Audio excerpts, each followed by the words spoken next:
오늘 하나님의 말씀은 요한복음 11장 25절로 26절의 말씀을 보겠습니다. 요한복음 11장 25절 26절을 다 같이 합독하겠습니다. 시작. 예수께서 가라사대 나는 부활이요 생명이니 나를 믿는 자는 죽어도 살겠고 무릇 살아서 나를 믿는 자는 영원히 죽지 아니하리니 이것을 내가 믿느냐. 아멘. 자, 오늘 하나님의 말씀의 요약을 보도록 하겠습니다. 주보에 나와 있는 하나님의 말씀의 요약을 보겠습니다. 자, 제목부터 컨설을 한번 같이 읽도록 하겠습니다. 시작. 부활. 하나님은 영생하십니다. 그가 아들로 영생하심을 나타내셨다. 예수님은 하나님 안에 계신 독생자로서 처녀를 통해 오신 하나님의 아들이십니다. 2000년 전 유대 땅 베들레헴에서 나셨고 우리 위해 골고다 십자가에서 죽으셨고 무덤에서 사흘 만에 다시 살아나셨다. 40일간 제자들과 함께 계시다가 감람산에서 하늘로 올라가셨다. 교회가 매주 첫날에 모여 예배드리는 것은 안식 후 첫날 예수의 부활을 기억하기 위함이다. 그리스도인은 부활신앙이다. 예수님은 죽은 자들을 살리셨다. 예수님은 부활이요 생명이시다. 예수의 부활을 의심하는 자들에게 비유로 한 알의 밀이 땅에서 죽으면 많은 열매를 맺는다. 알곡은 곳간에 죽정이는 불에 태우신다. 산나무는 움이 트지만 죽은 것은 움트지 않는다. 사람도 예수를 믿어 예수의 생명이 있는 사람은 예수 재림 때에 음성을 들으면 생명의 부활을 하고 예수의 생명이 없는 사람은 그때 부활을 못한다. 모든 사람은 세 가지 부활 중에 하나를 선택한다. 첫째 부활은 목숨을 다해 믿음을 지킨 자다. 둘째는 종말의 심판의 부활로 나올 자요. 셋째는 부활은 심판을 받는 자들로 영영한 형벌인 유황불못에 던짐을 받기 위함이다. 가장 복 있는 사람은 첫째 부활에 참여하여 예수 그리스도와 함께 왕노릇할 자들이다. 육신이 살아있을 동안이 부활을 선택할 기회다. 참된 지혜가 있는 사람은 생명의 부활을 선택한다. 내 영혼아 생명의 부활을 얻자. 아멘. 하나님은 영생이십니다. 자, 우리 하나님은 영생이시다. 두 번 합시다. 시작. 하나님은 영생이시다. 하나님은 영생이시다. 네. 하나님께서 저와 여러분들에게 영원한 생명을 주시기 위해서 본래 영생하시는 하나님께서 이 땅에 독생하신 아들을 보내주신 것입니다. 독생하신 하니까 이게 무슨 뜻인가 하시겠지만은 독생이란 하나님이 홀로 계신다는 뜻입니다. 그 아들은 본래 아버지 안에 계셨어요. 그러니까 누가 볼 사람이 아무도 없지만은 하나님 아버지 안에 아들과 성령이 함께 계심으로 오직 하나님은 유일하신 한 분이십니다. 그런데 하나님 아버지께서 그 아들을 위해서 하늘을 지으시고 그 하늘에 아들을 보내셔서 하나님의 아들이 하나님의 아들의 나라에서 아버지께 영광과 찬송과 경배를 올려드리기를 원하셨습니다. 자, 그래서 이제 하나님께서는 그 작정하신 대로 아버지께서는 아들을 사랑하셔서 하늘나라를 만드셨고 아들은 하늘나라에 들어가셔서 이제 아버지께 찬양과 경배를 드리기를 작정하셨습니다. 그래서 아버지께서 아들을 위해서 설계하신 대로 아들의 나라를 만드셨고 그리고 하나님의 아들은 이제 처음 계획하신 대로 이 땅에 만물을 창조하신 이후에 만물을 통해서 인간이 살 수 있는 환경을 만드셨고 그리고 아들은 오셔서 만물 가운데 오셔서 죽음과 부활을 통해서 하늘나라에 들어가심으로 이제 하늘에서는 영원토록 아버지께만 영광과 존귀와 찬송을 올려드리게 되는 것입니다. 자, 그렇다면은 처음부터 작정된 대로 하나님의 아들은 죽었다가 부활하신 것인데 그것이 우리와 무슨 상관이 있길래 우리가 그날을 기념해야 되며 그날 모여서 예배드려야 되며 특별히 또 이와 같이 부활주를 정해가지고 또 예배를 드려야만 되느냐 하는 것입니다. 만약에 저와 여러분들에게 부활이 없고 우리가 하늘나라에 간다는 보장이 없고 소망이 없고 그리고 죽으면 끝나버린다면은 뭐 그런 거 필요 없겠지 뭐 하나님의 이름을 부를 필요도 없을 것이고 찬양을 드릴 필요도 없을 것이고 그럴 것입니다. 그러나 저와 여러분들에게는 반드시 알고 있지만은 하나님의 아들이 계시는 그 하늘나라에 우리가 반드시 가게 되어 있습니다. 그래서 하나님의 아들이 부활하신 것처럼 여러분 부활이 무슨 뜻인지 아시죠?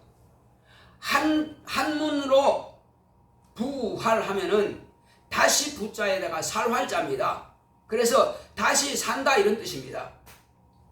그러므로 다시 사는 이 생명을 하나님의 아버지께서 아들을 죽은 자 가운데서 살리심으로 하나님의 아들이 먼저 부활하신 겁니다.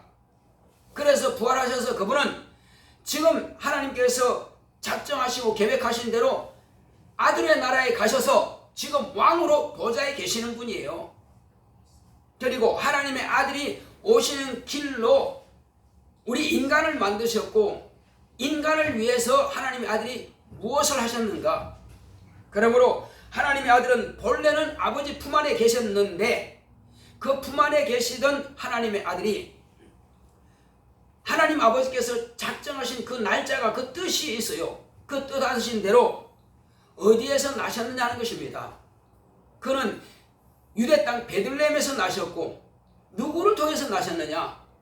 저와 여러분들처럼 육신의 아버지가 있고 육신의 어머니가 있는 그런 가문에서 태어났지만 예수님은 육신의 아버지는 아무런 상관이 없습니다. 마리아의 남편은 요셉입니다. 그렇지만 아직 완전한 합방을 하기 전에 처녀일 때에 하나님 아버지께서 성령으로 그 아들을 마리아에게 잉태시킨 겁니다. 그래서 마리아를 갖다가 처녀라 또 다른 말로는 동정녀라 하는 것입니다. 사람은 절대 혼자는 아이를 잉태할 수 없습니다. 그런데 오직 영원전부터 작정하고 택한 한 사람, 그 사람이 바로 마리아입니다. 그 처녀를 통해서 하나님의 아들이 잉태되었고 그리고 그가 잉태된 후에 바로 이제 1년 동안 우리 인간처럼 1년 동안 태중에서 자라나셔가지고 그리고 이제 저 로마 황제가 자 오늘은 내가 거느리고 있는 온 백성이 다 호적을 해라 이런 호적령을 내렸어요. 그래서 며칠까지 호적을 해야 된다 하는 호적령을 내렸을 때에 요셉과 마리아도 원래 마리아의 고향이에요. 나사렛이라고 하는 동네가. 그건 유대 땅이 아니에요. 이방의 갈릴리입니다. 그곳에서 이제 호적하러 올라갔는데 호적하려면은 본래 유대 땅에 누가 있었냐면은 그 요셉의 부모들은 그 땅에 있었어요. 어디? 베들레헴에. 거기가 바로 고향이에요. 그래서 고향에 거기 가서 이제 호적을 하기 위해서 간 것입니다. 그런데 거기서 호적할 때에 바로 그날에 마리아가 잉태한 것이 출생한 겁니다. 그것이 바로 난 것이에요. 자, 그렇게 해서 비로소 예수님은 거기서 나셨고 이제 33년 반을 공생애를 마치고 저 골고다라고 하는 해골의 곳이라는 곳에서 십자가에서 매달리지 아니에요. 십자가에 못 박혀 죽임을 당하신 겁니다. 그런데 죽은 이유가 뭡니까? 다 이유가 있죠. 재판을 해보니까는 빌라도는 죄가 없다고 인정했습니다. 그런데 누가 죄가 있다고 인정해요? 유대인들의 법, 율법으로 볼 때에 예수님은 죄가 있다는 거예요. 왜? 하나님은 유일하신데 만약에 하나님 외에 다른 사람이 자기가 하나님의 아들이라 그러면 불신이 되는 겁니다. 그래서 유일하신 하나님이 아니라는 거예요. 결국은 그렇게 해서 이거는 가짜다, 거짓말이다 해서 하나님의 아들을 유대인들, 특히 대제사장과 이런 사람들에 의해서 죽여라 죽여라 해서 결국은 그를 십자가에 못 박혀 죽은 것입니다. 그렇다면 이것이 과연 그들의 말이 맞다면 하나님의 아들이 다시 살아날 수가 없을 것입니다. 그러나 하나님의 아들이 다시 산다고 하는 것은 반드시 누군가가 생명을 주셔야 되는 것입니다. 하나님의 아들일지 할지라도 생명을 잃어버리면 다시 살 수는 없습니다. 예수님께서 십자가 위에서 죽으신 그 생명은 어디로 가느냐 그러면 그 생명은 저와 여러분들에게 주신 생명이에요. 세상에 그 생명을 주셨기 때문에 당신은 생명이 없습니다. 스스로 못 살아요. 그래서 그를 이제 무덤에 묻었습니다. 묻었는데 사흘 만에 하나님 아버지께서 살아계신다는 증거가 여기 있습니다. 아버지께서 아들에게 생명을 주어서 다른 사람은 다 죽어서 일어나지 못했습니다. 두강도는 일어나지 못했어요. 그런데 오직 예수만이 죽은 자 가운데서 다시 살아나신 것은 하나님 아버지께서 아들에게 생명을 주심으로 아들은 살아나신 거예요. 어떻게 살아났다고요? 하나님 아버지께서 아들에게 생명을 주심으로 아들이 살아난 것이에요. 그날을 우리는 기념해서 오늘 이와 같이 부활주일 예배를 드리는 것입니다. 이스라엘 백성들이 볼 때에 안식일 지나서 안식 후 첫날이에요. 그래서 안식일은 6일 마지막 날이죠. 토요일이죠. 그러나 예수님 부활하신 날은 바로 세상 사람들이 말한 일요일이고 우리는 주일이라 그래요. 주님께서 부활하셨다 해서 바로 그날을 주님의 날로 인정하는 겁니다. 그래서 우리는 매주간 첫날을 기념해서 예배드리는 것입니다. 자, 그리고 오늘 이와 같이 예배드리는 것은 이제 하나님의 아들은 확실하게 부활하셔서 당신의 예비하신 보좌 만세전부터 아버지께서 정하셨고 당신이 만드신 그 하늘 보좌에 오르신 겁니다. 지금 예수님께서 다시 오신다고 약속하셨고요. 올라가시면서 제자들에게 하신 말씀 뭐랬습니까? 내가 아버지께로 가면은 너희들에게 약속하신 성령을 보낼 것이다. 그리고 내가 너희를 위해서 너희들이 머물 수 있는 처소를 예비할 것이다. 그 처소를 예비하게 되면은 내가 속히 너희들을 데리러 올 것이다. 이렇게 말씀하셨어요. 그러므로 지금 여러분들과 제가 기다리는 것은 예수님께서 다시 오실 것을 기다리는 것입니다. 여러분, 예수님이 다시 오시면 어떤 일이 일어날까요? 어떤 일이 일어날까요? 예수님께서 다시 오시면은 무덤이 터지고 열린다고 하였지만 물론 그럴 수도 있으나 예수님께서 다시 오시게 되면은 낙원에서 예수님께서 재림하실 날을 기다리다가 이 땅에서 살다가 기다리는 그 소망을 가진 사람이 자기 목숨을 다기까지 끝까지 믿음을 지켜서 육체는 흙으로 돌아갔지만은 그 영이 예수의 생명을 가지고 예수님을 영접하고 예수 믿는 믿음을 가지고 죽었던 그 영혼이 낙원에서 지금 편안하게 잠들어 있습니다. 그때 하늘에서 엄청난 음성이 들립니다. 천사장은 나팔을 불고 그리고 예수님은 음성으로 올라오라 명령하신 겁니다. 올라오라 명령하신 그 소리를 들을 수 있는 귀가 있는 사람만 듣고 살아나는 것이에요. 그것이 바로 첫째 부활인 것입니다. 그래서 첫째 부활에 참여하는 사람들은 복이 있습니다. 왜? 이후로 심판이라는 게 없습니다. 첫째 부활에 참여하는 사람만 심판을 받지 않고 주님과 함께 공중에서 혼인잔치하고 다시 지상 재림해서 땅에 내려와서 1000년 동안 그들로 하여금 이스라엘 백성들의 12지파들을 이제 가르치고 그렇게 해서 그들로 하여금 또 구원받는 길을 가르칩니다. 예수님이 너희들의 죄를 대신해서 죽으셨으니, 그리고 그 부활하셨다가 지금 오셨으니 이제 너희들은 그 예수를 믿음으로 장차 예비된 천국에 갈 수 있다는 것을 그들의 입을 통해서 가르치는 것입니다. 예수님께서 오셨던 것처럼 이제 수많은 그런 예수님 품에 있는, 예수 안에 있는 그 제자들이 그때 천년 동안 가르칠 것입니다. 천년 동안 사람이 죽음이 없어요. 그러니까 천년 왕국이라고 하는 겁니다. 이 천년 동안 죽음이 없는 그때에 첫째 부활에 참여한 사람만 부활해서 주님과 함께 왕으로 다다가 천년이 끝나게 되면은 마지막 심판이 있을 겁니다. 무슨 심판이 있어요? 과거에 예수님께서 오시기 이전에 이스라엘 백성들이 아브라함의 믿음을 가지고 있던, 율법 아래 있던 그들이 심판을 받게 될 것입니다. 또 이 땅에 사는 자들 가운데서 예수 그리스도 이후의 사람 가운데서도 온전하게 자기의 신앙을 다 지키지 못하고 뭔가 자기 힘으로, 자기 의로, 그런 자기 행위로 구원받고자 했던 그 사람들은 심판이 있을 것입니다. 우리의 믿음은 내 스스로는 살 수 없다는 100% 하나님을, 예수님의 그 공로만 의지하는, 바로 십자가에 흘리신 그 보혈의 공로만 가지고 내가 구원받는 그 확실한 믿음을 있으면 이 사람들은 첫째 부활에 참여해요.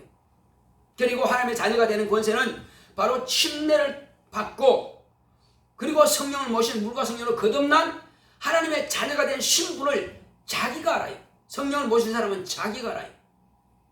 이 땅에 있을 동안에 방언도 하고, 이 땅에 있을 때에 마귀의 일도 멸하고, 이 땅에 있을 때 병도 고치고, 이 땅에 사는 날 동안에 아직 예수를 만나지 못한 사람들에게 예수를 증거하기도 하고, 심지어 그러다가 어떤 사람은 돌에 맞아 죽기도 하고, 십자가에 못 박혀 죽기도 하고, 칼로 또 무기로 죽임당하기도 합니다. 그럴지라도 그런 죽음을 각오하고 복음을 전한 그 사람들은 이제 확실하게 첫째 부활에 참여하지만, 그렇지 못한 사람들, 침례도 안 받고 성령도 안 받고 뭔가 자기 노력으로 하려고 했던 그 사람들은 이스라엘 백성들처럼 마지막에는 그들 또한 심판을 받게 될 것입니다. 그러니까 아브라함의 품고 있는 이스라엘 백성들과 예수 그리스도 이후에 하나님의 약속한 것을 다 받지 못하고 예수 이름을 믿기는 하지만은 뭔가 자기 공로와 자기 의를 가지고 구원받으려고 했던 그 사람들은 반드시 심판이 있습니다. 그 심판 가운데에서 천국과 지옥 가는 길이 나누어진다는 사실입니다. 얼마나 불안하겠어요. 그들은 첫째 부활에 참여하지 못한 사람이요, 마지막 심판 때 나올 자들입니다. 자, 그런가 하면은 그들은 심판의 부활로 나온다 했습니다. 자, 그런가 하면은 어떤 사람은 아예 예수 예자도 부정합니다. 나한테 말하지 마시오, 딱 잘라버립니다. 그리고 아예 믿지 않습니다. 그리고 오직 내 뜻대로, 내 방식대로, 그리고 세상 여러 종교를, 그런 사람들에게는 이미 심판을 받아버렸기 때문에 다음 심판인 게 없습니다. 태어나면서부터 전에 말씀드렸죠. 태어나면서부터 사람은 죄를 가지고 있다고. 태어나면서부터 그는 벌써 심판을 받아버린 자라고. 그래서 태어난 이후에 예수를 구주로 영접하지 아니한 사람들은 자기가 예수의 그 십자가 위에 설리신 보혈의 공로를 믿고 힘입어서 살고자 하는 그 생명에 대한 애착이 없는 사람들은 이미 심판을 받았기 때문에 다음 심판이 없는 것입니다. 그러면 예수님께서 이제 마지막 심판이 끝나고 나서 이 땅을 불살했을 때에 이제 첫째 부활에 참여한 사람들은 전부 다 주님과 함께 하늘에 가서 하나님의 자녀로 살고, 심판을 받고 들어가는 사람들은 그 다음 수준으로서 백성의 수준으로서 살게 될 것입니다. 그러나 심판을 아예 처음부터 받아버린 사람들은 마귀와 악령들과 그런 자들과 함께 저 지옥 불못으로 들어가게 될 것입니다. 우리는 그것을 멸하기 위해서 지금 예수를 영접한 것입니다. 그래서 이 세 가지 부활이 있는데, 저와 여러분들은 그러면 어떠한 부활로 나와야 되겠습니까? 가장 복 있는 부활로 나오는 사람이 첫째 부활에 참여하는 사람들이에요. 그래서 오늘 제가 이 말씀을 드리는 것은 저와 여러분들 하여금 그러면 또 부활이 뭐냐 그러면 자 부활은요 이 땅에서도 다 볼 수 있습니다. 예수님이 부활하신 것도 우리가 부활하는 것도 나무를 통해서도 볼 수 있고요. 땅에 있는 그 씨앗을 통해서도 볼 수 있습니다. 이 나무들이 2월달까지는요 싹이 하나도 없는데 지금 싹이 나고 꽃이 피잖아요. 그렇죠. 저 검단중학교 밑에 보면 그 담 옆에 보면 다 꽃이 피었어. 밑에는 담쟁이 놓고 올라가고 위에는 보니까 저 분홍색은 아마 복숭아 나무 꽃일 것 같아요. 그리고 망초대 꽃이 하얗게 피었잖아요. 이 모든 것들은 겨울에는 풀도 다 말라있고 그 다음에 모든 잎이 다 떨어졌어. 이게 죽었는지 살았는지 겉으로 봐가는 몰라요. 죽은 것 같지만 안에 생명이 있으니까 나무 안에 생명이 있으니까 그 생명을 통해서 꽃이 피고 그 생명을 통해서 잎이 나오게 되는 것입니다. 이것은 부활이라고 하는 것을 만물을 통해서 하나님께서 우리에게 보여주시는 것이에요. 물론 1년 내내 여름만 있는 곳에는 모르겠죠. 또 1년 내내 그냥 겨울만 있는 곳에는 모르겠죠. 우리나라처럼 사계절이 확실한 나라는 그렇게 부활에 대한 증거를 확실하게 볼 수 있습니다. 또 나무가 있는데 어떤 나무 가지는 다 잎이 나오는데 어떤 가지에는 잎이 안 나와요. 그 가지는 왜 안 나올까요? 그 가지는 벌써 죽었습니다. 어디로부터인지 벌써 진액을 빨아올리지 못해요. 줄기로부터 진액을 빨아올려 가지로 나가야 잎이 나고 꽃이 피는데 꽃도 안 피고 잎도 안 내. 그러면 그 가지는 죽은 가지예요. 오래되면은 삭정이가 돼가지고 사람이 당기면 그냥 뚝 떨어집니다. 자, 우리는 예수님께 견고하게 붙어 있는 사람은 자기 생명이 있는 거예요. 그러나 예수님은 나 신앙생활 잘 하다가도 10년 지나서 20년 지나서 이제 잊어버리면 내가 이렇게 교회 다닌다고 천국 갈 수 있을까? 과연 천국이 있을까? 의심이 돼. 그런 사람들은 이제 교회를 떠나고 예수님 안녕히 계세요 가버립니다. 그럼 어떻게 될까요? 그 사람은 예수님께서 찢겨나갔으니까 저 말라 죽은 가지처럼 찢어져서 끝나는 것입니다. 우리는 내 목숨을 하나님께서 취하시는 그날까지 예수님께 견고하게 붙어 있어야 영생 얻는 것입니다. 이것이 저와 여러분들의 소망이에요. 이미 이 성경에 기록된 말씀대로 예수님께서는 당신이 뭐라 그랬어요? 내가 곧 부활이요 생명이니 나로 말미암지 않고는 아버지께로 올 자가 없느니라 이렇게 말씀하신 겁니다. 예수만이 부활이요 생명인 것입니다. 그래서 오직 영원히 사는 것은 우리 육체만 있다면 하나님 찾을 이유가 없습니다. 소나 돼지나 짐승 같으면요 하나님 안 찾아도 돼요. 그냥 풀만 먹어도 되고 육식동물이든 동물이든 뭐 채식동물이든 각각 자기 먹이만 먹으면 되는 것입니다. 그 죽으면 끝나버리니까. 그러나 저와 여러분들은 이게 끝나는 게 아닙니다. 영원히 살아요. 그래서 우리는 영원히 어디에 살 거냐? 저 불못에 살 거냐? 아니면 천국에 살 거냐? 자기 선택입니다. 아니면 교회 다니기는 하지만은 심판이란 그 자체를 인정 안 해. 그러면 장차 이제 마지막 심판 때 덜덜덜덜 떨면서 저 사람들은 왜 예수님과 함께 다니고 저렇게 면류관 쓰고 다니지? 저 사람들은 왜 우리에게 가르치고 명령하지? 부러워하죠. 그런데 그 사람들은 심판대, 백보자 심판대 앞에서 이제 심판받을 것을 기다리면서 두려워서 떨고 있다면 얼마나 억울하겠냔 말이에요. 똑같이 신앙생활을 하고 같은 교회 다녔는데 어떤 사람은 주님과 함께 다니고 있고 어떤 사람은 심판 앞에서 주님의 심판받으러 나가고 있고 말이에요. 주님 이게 진짜 불공평합니다. 말도 안 됩니다. 그러냐? 진짜 말도 안 되는 거 한번 볼까? 예, 보시죠. 그러면 그래, 자 천사야 여기 생명록 한번 가져와봐라. 그리고 여기 행위록 한번 가져와봐라. 그래, 생명록에는 네가 이름이 있구나. 자, 행위로 보니까 아니네 너. 그렇습니다. 반드시 그런 심판을 받고야 가는 것입니다.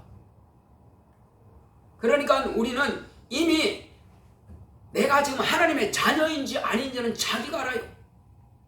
여러분 다 방언할 수 있죠. 여러분 다 능력이 나타나죠. 능히 귀신 쫓아내고 능히 병 고칠 수 있죠. 능히 여러분들이 지금 복음 전하고 있고 내가 하나님의 자녀인지 여러분이 알고 있죠. 그건 모른다. 그러면 아직은 하나님의 자녀가 아니에요. 모른다 하면 하나님의 자녀가 아니란 말이에요. 신자는 맞습니다. 예수 믿는 이름이 있으니까 신자는 맞지만 하나님의 자녀는 아닙니다. 하나님의 자녀만이 첫째벌에 참여할 수 있습니다. 아무나 왕 삼고 아무나 자녀 삼지 않습니다. 반드시 저와 여러분은 첫째벌에 참여하는 복 있는 사람이 되시기를 예수 이름으로 축원합니다. 아멘. 복이 있어야 돼요. 한번 따라합시다. 내 영혼아, 첫째벌에 참여하자. 내 영혼아, 하나님의 자녀의 권세를 갖자. 그거 있어야 됩니다. 제가 매주간 말씀을 전하지만은 이게 첫째 목적이에요. 이게 첫째벌에 참여하지 않는다면은 평생 신앙생활하고 평생 교회 다니고 어떤 사람들은 욕도 먹기도 하고 그러면서 첫째벌에 참여하지 못한다. 그보다 더 억울한 일이 어디 있겠어요.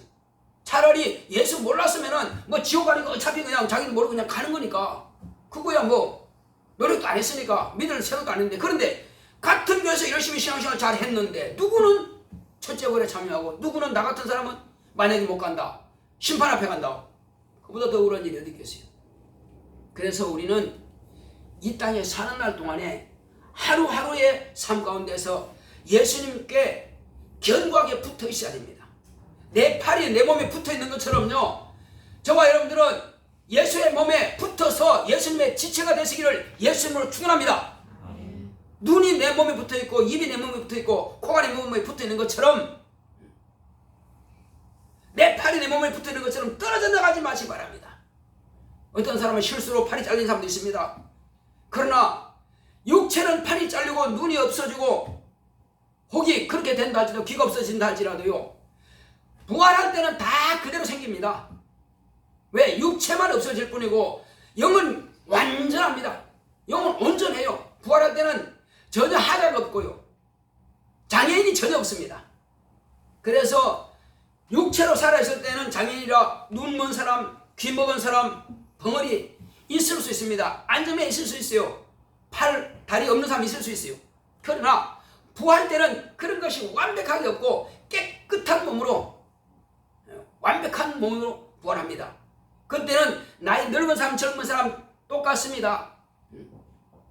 얼굴이 저처럼 쭈글쭈글하게 이렇게 막 이렇게 석삼자 그리고 내천자 그리고 이런 모습이 아니고요, 그때는 팽팽하게 누구처럼? 민정이처럼 이쁘게 이렇게 됩니다. 자, 우리도 그렇처럼 우리는 영원토록 부활할 때는 깨끗한 모습으로 부활하시기를 예수님으로 축원합니다. 아멘. 아무것도 우리는 염려하지 마시고 근심하지도 마시고, 이제는 지금 내가 살아있을 때의 확실한 믿음, 난 첫째 부활에 반드시 참여해야 되겠다. 그리고 참 얼마나 멋져요. 친구를 전도해서 같이 떠있는 건 너무나 부러워요. 저도 이렇게 전도 많이 못했기 때문에 전도한 사람만 보면 너무너무 부러워 그냥. 그래서 우리는 열심히 전도해서 하늘에서 면류관, 그래서 지금 천사들이 주여 저 친구가요 지금 전도했거든요. 오늘 주님께서 부활하신 날을 기념해서 같이 왔거든요. 천사 그러면 맞다, 내가 저를 위해서 지금 상을 준비하고 있고 저를 위해서 지금 면류관을 준비하고 있다. 안 들어도 뻔해. 이건 안 봐도 비디오요.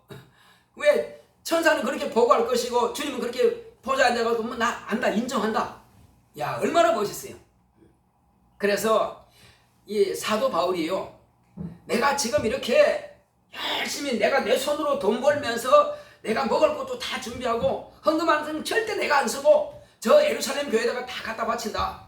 그러나 나는 절대로 헌금학을 내가 절대 쓰지 않는다. 왜 그럴까요? 내가 헌금학을 내가 써버리면 내 상을 잊어버리니까 혹이라도 그거 안 잃기 위해서 내가 이렇게 죽도록 충성해서 복음 전하고 가르치다 돌에 맞기도 하고 이 태풍에 풍랑에 물에 빠져 죽을 고비도 있었는데 내가 이렇게 고생하고 이것을 상을 잃을 필요는 뭐 있냐. 그래서 자기는 헌금한 데 절대 안 쓰고요. 그 다음에 맨 마지막에 야 내가 드디어 다 이루었으니 내게 마지막은 내게 상이 있을 것이다. 그렇게 고백하고 그는 죽었어요. 이미 성경에 기록되어 있는 것입니다. 바울처럼 그와 같은 고백할 수 있다면 얼마나 좋겠어요. 저와 여러분들은 바울과 같이 그렇게 열심히 전도해서 하늘의 상을 잘 준비하시기 바랍니다. 그는 교회도 많이 세웠어요. 근데 자랑하지 않았어요. 근데 어떤 때는 가서 자랑한 곳이 있습니다. 왜? 부득불 내가 자랑해야 되는 것은 저 사람은 사도권이 있느냐 다 이런 말을 하기 때문에 그러니까 그러면 내가 자랑하마. 그래서 그걸 부득불 자랑했을 뿐이지 그 외에는 자랑한 적이 없습니다. 왜냐하면은 그는 자랑해도 또 손해보니까 자랑해도 상을 잃을 수 있으니까 우리는 열심히 교회에서 봉사해도 자랑하지 맙시다. 내가 열심히 전도해도 하나님께만 감사할지언정 자랑하지 맙시다. 상을 잃을 수 있으니까. 그래서 우리는 끝까지 예수님만 자랑합시다. 할렐루야. 저와 여러분들은 예수님만 자랑하면요 예수님께서 기뻐하시면서 상을 예비해 주십니다. 그리고 많은 친구들한테 예수님 자랑하시기 바랍니다. 물론 우리 교회도 자랑하는 건 좋겠지만은 가장 중요한 자랑은 예수님 자랑이에요. 교회가 여러분들을 위해서 피 흘린 적은 없습니다. 다만 오직 교회가 하는 일은 복음 전하는 일을 하는 것뿐이고 자랑은 오직 예수님께서 내 죄를 대신해서 죽으셨다. 그리고 예수님께서 부활하신 것처럼 우리도 부활한다. 그 말씀을 주셨거든요. 그래서 오늘 저와 여러분들이 기도할 때는 주여 내가 평생 예수께서 나 위해서 죽으신 것과 예수께서 부활하심으로 나도 부활한다는 소망을 가지고 그리고 하늘의 상을 준비하겠습니다. 내 믿음이 변치 말게 하시고 끝까지 이 믿음을 유지할 수 있도록 다 같이 기도하겠습니다. 고맙고 감사하신 아버지 하나님 감사드립니다. 하나님